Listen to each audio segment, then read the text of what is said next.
Un saludo para todos nuestros hermanos de Templo Belén, nuestra casa de pan, donde recibimos del Señor, pero también damos. Él ha provisto a todos nosotros lo suficiente como para caminar en bendición y en felicidad. Para nosotros es muy importante llevar el Evangelio de aquí hasta lo último de la tierra. Hemos estado en 21 días de ayuno, algunos parcialmente, otros de alguna manera renunciando a ciertas cosas. En fin, cada uno expresando de la mejor manera el sentimiento, la convicción, la certeza que hay en nuestros corazones para poder hablar, dialogar con Dios, escuchar su voz. Por eso hoy me encuentro con mi atuendo de colombiano. Somos una nación bendecida porque ya tiene el Evangelio de nuestro Señor Jesucristo. Pero creemos que hay mucho más por hacer, mucho más donde las personas no han recibido de Dios, donde algunos conocen más o menos quién es Jesús, pero ignoran totalmente lo que es tener una relación profunda con Él. Pero nos preocupa mucho más a aquellos que están más lejanos, otras culturas, otros pueblos, otras naciones, donde ni siquiera han escuchado hablar de ese dulce nombre de nuestro Señor Jesucristo. Por eso, en el día de hoy, queremos sencilla y brevemente compartir acerca del corazón de Dios que también toca nuestros corazones como Templo Belén. Todo hoy es oración y enfoque del amor de Dios hacia el mundo entero. Padre, gracias por cada creyente, por la iglesia. Gracias por cada amigo y amiga que hoy están tal vez por primera vez escuchando este mensaje. Están queriendo sintonizarse contigo, Señor. Y así como ha sucedido con nosotros, con ellos puede pasar. Tu amor inagotable alcanza para todo el mundo. Así que nos gozamos hoy y compartimos. Y te pedimos que bendigas de múltiples formas de acuerdo a la necesidad de cada uno. Espiritualmente, físicamente, sanidad en los cuerpos, Señor, emocionalmente. Que todo lo que suceda en las vidas nuestras, de todos los que te decimos sí a través de Jesucristo, podamos recibir lo que has prometido. En Cristo Jesús. Amén. Muy bien, vamos a ir a un texto muy conocido. Lo uso con frecuencia, pero cada vez más es inagotable, porque la palabra de Dios es así, es infinita. Hechos 1:8. Pero recibirán poder cuando el Espíritu Santo descienda sobre ustedes y serán mis testigos. Y le hablarán a la gente acerca de mí en todas partes, en Jerusalén, por toda Judea, en Samaria y hasta los lugares más lejanos de la tierra. Padre, es tu palabra que con suma urgencia la necesitamos, la recibimos, pero queremos obedecerle. Queremos caminar en su marco, Señor, en su dirección, lo que nos indica, para tu honra y gloria y bendición de muchos, en Cristo Jesús. Amén. De Jerusalén para el mundo, hasta lo último de la tierra. Ese es sencillamente el proceso en cuanto a un camino que Dios le pidió a la iglesia que emprendiera. Nosotros somos iglesia, nosotros no estamos aislados, pero miremos un poco de historia. Desde Abraham Dios había prometido una tierra para conquistar. En términos de Dios, para diferenciar un poco, es para bendecir. Génesis 12:3 nos recuerda: bendeciré a quienes te bendigan, maldeciré a quienes te traten con desprecio. Todas las familias de la tierra serán bendecidas por medio de ti. Fíjese, la intención de Dios es bendecir a todas las naciones, pero ¿qué pasa? Algunos están en contra de las cosas de Dios, en contra del pueblo de Dios. Y cuando hablamos pueblo de Dios, somos nosotros mismos. Cuando eso sucede y las personas están en contra, indica directamente que rechazarán el mensaje que proponemos, el deseo del corazón de Dios. Y cuando las personas no aceptan y reconocen a Dios, pues no tienen la bendición de Dios y eso pasa a ser una maldición. Pero la intención de Dios, desde su corazón, es bendecir a toda la humanidad y nos ha escogido a nosotros, tal como escogió para Abraham, para bendecir a todas las naciones. Vale la pena entonces diferenciar entre lo que es la conquista humana y la conquista de Dios. La conquista humana normalmente usa la fuerza, el poder y subyuga o controla a las demás personas, siempre buscando sacar un provecho para los que están en el poder. Bueno, esa forma no es la conquista de Dios, porque Dios no gana nada tomándonos por la fuerza. De hecho, somos de Él nos creó. Es absurdo querer tomar por la fuerza algo que yo mismo hice. Si fuéramos Dios, no lo somos. Entonces, cuando Dios conquista, lo hace por amor y con amor. Por eso envió a su Hijo Jesucristo. Una conquista más parecida a lo que es el enamoramiento y querer entregar todo a nuestras vidas, como lo hizo por medio de su Hijo. Pero también hay que distinguir bendición, que es la bendición humana y que es la bendición divina. La bendición humana desafortunadamente se mide es por recursos económicos, por alcanzar poder, prestancia, sobresalir por encima de los demás, siempre a costa de alguien. En la bendición que Dios da, nosotros somos los totalmente beneficiados. Le damos honra y gloria a Él. Él es Dios y será Dios independientemente de lo que hagamos nosotros. Pero cuando actuamos de esa manera, entonces nosotros mismos recibimos todas las bendiciones que Dios tiene. Y esas bendiciones son para nosotros personalmente, para nuestras familias, para nuestra nación. ¿Cómo operó esto entonces en la práctica? Miremos el libro de Hechos, capítulo 13, versículos 2 y 3. Cierto día, mientras estos hombres adoraban al Señor y ayunaban, el Espíritu Santo dijo: consagren a Bernabé y a Saulo para el trabajo especial al cual los he llamado. Así que, después de pasar más tiempo en ayuno y oración, les impusieron las manos y los enviaron. Claramente este pasaje nos habla de dos personas. Sí, eran dos seguidores del Señor Jesús, tal como tú y yo. Nosotros seguimos al Señor, entonces no estamos fuera de ese marco. Ellos fueron llamados por el Espíritu Santo, tocados por el Espíritu Santo, pero la iglesia les envió y les comisionó. Todos nosotros tenemos un llamado a predicar el Evangelio, como ya leímos en el texto inicial.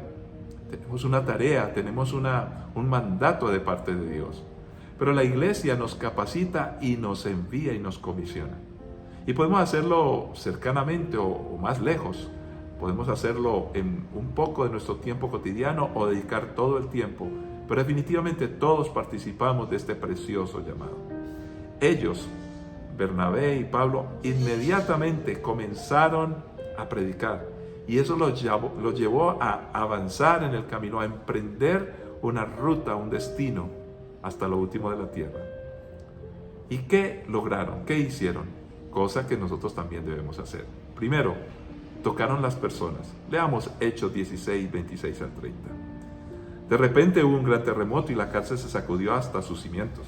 Al instante todas las puertas se abrieron de golpe y a todos los prisioneros se les cayeron las cadenas. El carcelero se despertó y vio las puertas abiertas de par en par. Dio por sentado que los prisioneros se habían escapado, por lo que sacó su espada para matarse. Pero Pablo le gritó: «Detente, no te mates, estamos todos aquí». El carcelero pidió una luz y corrió al calabozo y cayó temblando ante Pablo y Silas. Después los sacó y les preguntó: «Señores, ¿qué debo hacer para ser salvo?».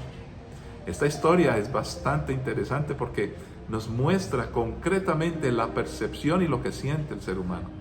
Ante las dificultades de la vida y los problemas, y por más que estén capacitados para ciertas funciones y tareas, como todos nosotros tenemos talentos, capacidades, en algunas situaciones empezamos a sentir que no tenemos el control. Y por eso las personas se decepcionan, por eso sufren depresión y por eso aún intentan quitarse la vida. Sin Dios es difícil vivir, no se puede vivir. Él es el dador de la vida. Nos desconectamos y perdemos entonces la bendición de la vida.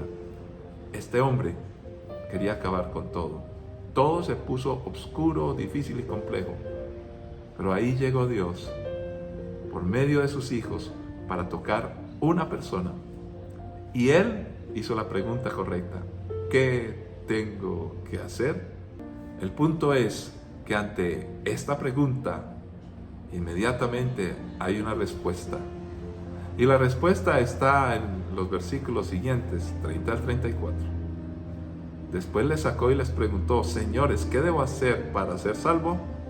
Aquí viene la respuesta. Ellos le contestaron: cree en el Señor Jesús y serás salvo junto con todos los de tu casa. Y le presentaron la palabra del Señor tanto a él como a todos los que vivían en su casa. Aún a esa hora de la noche el carcelero los atendió y les lavó las heridas. Enseguida ellos lo bautizaron a él y a todos los de su casa. El carcelero los llevó adentro de su casa y les dio de comer, y tanto él como los de su casa se alegraron porque todos habían creído en Dios. Fíjese cómo es el proceso que Dios quiere y tiene para nosotros. Bendice al individuo, pero este individuo, hombre o mujer, toca a toda la familia. La bendición de Dios para ti es para toda tu familia. Créelo en el nombre de Cristo Jesús. Todos recibieron y fueron felices por haber creído en aquel que les salvó. Pero no solamente se logró esto, hay más, mucho más. Hechos 17, 5 al 7, un poco más adelante en la historia de Pablo, dice: entonces ciertos judíos tuvieron envidia y reunieron unos alborotadores de la plaza del mercado para que formaran una turba e iniciaran un disturbio. Atacaron la casa de Jasón en busca de Pablo y Silas a fin de sacarlos a rastras y entregarlos a la multitud. Como no los encontraron allí, en su lugar sacaron arrastrando a Jasón y a algunos de los creyentes y los llevaron al consejo de la ciudad. Pablo y Silas han causado problemas por todo el mundo, gritaban, y ahora están aquí perturbando también nuestra ciudad. Y Jasón los ha recibido en su casa. Todos ellos son culpables de traición contra el César porque profesan lealtad a otro rey llamado Jesús. Notemos cómo el Evangelio toca a una persona, llega a una familia y ahora está transformando naciones, está transformando los pueblos, está tocando a los reyes, a los gobernantes y a su gobierno. ¿Por qué? Dios está por encima de todos y de todo. Eso es sencillamente lo que Dios quiere hacer, tocar tu vida, mi vida, para que toquemos nuestras familias y nuestras familias empiezan a tocar a una nación. Colombia necesita, sí, nuestra tierra necesita que alguien le hable, que alguien le diga, para que ellos pregunten, ¿y qué podemos hacer para ser salvos? Pero aquí no para todo. Hablemos de nuestra historia, porque lo que sucedió con la iglesia primera, la primitiva que llamamos nosotros, también ocurre con cada una de las iglesias locales que están alrededor del mundo, y entre ellas Templo Belén, nuestra iglesia, Casa de Pan. En el año 1968, el misionero David Brackler llega a esta ciudad y empieza a fundar la iglesia. Invita al pastor Abelino, trabajan juntos, el misionero deja esta tierra recordando que fue otro país, otra nación, una iglesia de afuera que desde allá trajo el evangelio hasta acá. Ahora nos tocó a nosotros. Y el pastor Abelino empieza a fundar iglesias. Era solo una iglesia en Antioquia, ahora hay como 130 aproximadamente de las asambleas de Dios. Esa es la historia. Y nosotros continuando este trabajo, somos protagonistas del libro de los Hechos, que se sigue escribiendo, ya no como revelación para enseñar doctrina y cosas así, no, es la historia de la iglesia del Señor Jesucristo, y tú y yo somos protagonistas. Melvin L. Hodge enseñó: misiones se refiere al cumplimiento del propósito redentor de Dios a través de instrumentos humanos, tú y yo, en donde sea que el hombre se encuentre, se le puede alcanzar. Obviamente, las misiones no inician con el misionero evangelista. El misionero es solamente un instrumento. Además, él o ella, quien sea que predique, no están solos. Es miembro de una iglesia y representa esta iglesia. Pero todo comienza en el corazón de Dios. Tú representas la iglesia del Señor Jesucristo a Templo Belén, por eso trabajamos juntos. Y como cuerpo queremos llevar el evangelio. Por eso hablamos tanto de las misiones transculturales. Hablamos tanto de predicar el evangelio. Porque es la misión la que tocó tu vida y mi vida, nos ha transformado, nos ha bendecido. Y es esa misión la que debemos de continuar. No podemos ser iglesia si no creemos esto. ¿Por qué es tan difícil que muchos creyentes hoy no piensan en las misiones? Algunos dicen, qué pereza hablar tanto de misiones. La misión te ha bendecido, a ti y a tu familia. No es justo que no llevemos el evangelio más allá. Si bendijo mi familia, bendijo mi vida primeramente, porque fue a través mío cuando yo conocí a Jesucristo. Pero luego de mi vida, mi familia, ¿por qué no hacerlo con mis amigos, con mis vecinos, compañeros de trabajo, de estudio? Allí por donde yo camino en mi vida cotidiana, mis compatriotas, cada pueblo pequeño, indígena en Colombia. ¿por qué no hacerlo con el mundo entero? Ahora bien, no somos ricos ni millonarios, pero tenemos al Dios poderoso, creador de cielo y tierra, que nos da la provisión. Si Él nos pidió que fuéramos hasta el fin del mundo y le creemos, Él nos facilitará todas las cosas. Yo lo creo en el nombre de Cristo Jesús. Por eso nuestra visión no es pequeña, ni nunca lo será, desde aquí hasta lo último de la tierra. Y para conquistar y bendecir, conquistar con el amor de Dios, que les muestra todas las bondades del amado Padre. Bendecir con la bendición de Dios, que es integral y no es solamente como el mundo la busca. Comienza por tu vida, cómo estás caminando con el Señor. Comencemos con nuestra familia y transmitamos a nuestros hijos para que no sufran en el futuro. Oremos por ellos y empecemos así sucesivamente, pero inmediatamente comprometámonos para llegar hasta el fin del mundo predicando esta maravillosa palabra que nos ha transformado. Padre, gracias por cada uno de los miembros de nuestra iglesia, por cada una de las familias. Gracias porque en el nombre de Cristo Jesús trabajamos y caminamos juntos. Bendíceles en todo lo que hagan, su vida espiritual, su vida familiar, su vida emocional, su vida de trabajo, de estudio, de emprendimiento, su economía, en el nombre de Cristo Jesús, Señor, porque tú eres un Dios que bendice integralmente. Gracias porque nos has conquistado. Señor, así como dijimos, de Jerusalén para el mundo y por el mundo, desde Antioquia, desde el Templo de Belén, desde mi vida, para el mundo y por el mundo, predicando el Evangelio. Señor, los bendecimos, Señor, a cada uno con toda bendición de tu palabra, porque tú vas a ayudar y vas en todos los aspectos a dar la instrucción por tu Santo Espíritu y con tu palabra, para que todo lo que haga cada creyente, todo lo que hagamos, salga bien, y mejor aún, porque tiene que ver con bendecir al mundo entero en Cristo Jesús. Amén. Bendiciones para todos y les esperaremos en una próxima ocasión.